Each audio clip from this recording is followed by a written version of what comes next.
Well, one day after President Trump scored a victory in his fight to replace and repeal Obamacare, reality is setting in. Yeah, the House version of that plan is not getting such a warm welcome in the Senate. Can you say do-over?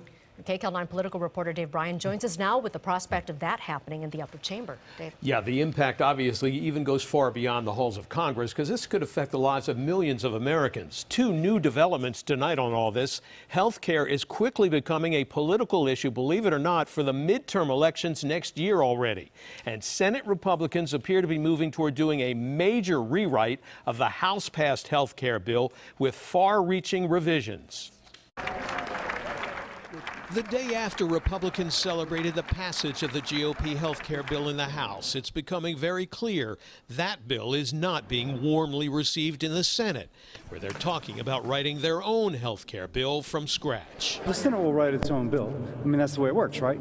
If no Democrats vote for the Obamacare replacement bill, Senate Republicans will need at least 50 of their 52 members to vote yes in order to pass the bill.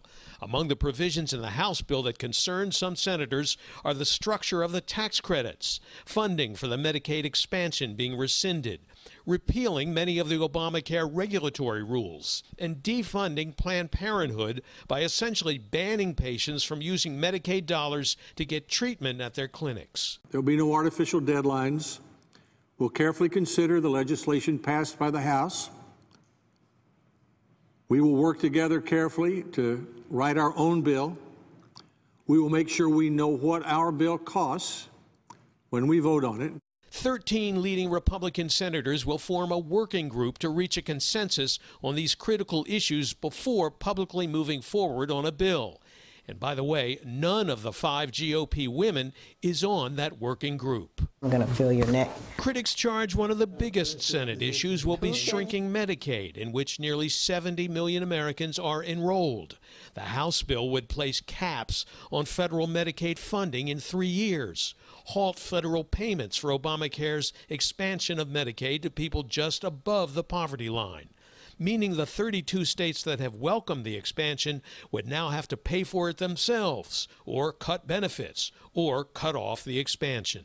This week, Riverside Congressman Mark Takano told me in a Skype interview from Washington that Medicaid provisions in the House bill would be disastrous for many of his constituents. We have at least 40% of the people in my congressional district and in my county that depend on expanded Medicaid, otherwise known as Medi-Cal. This is a bad deal for California. It is a bad bill for Riverside County.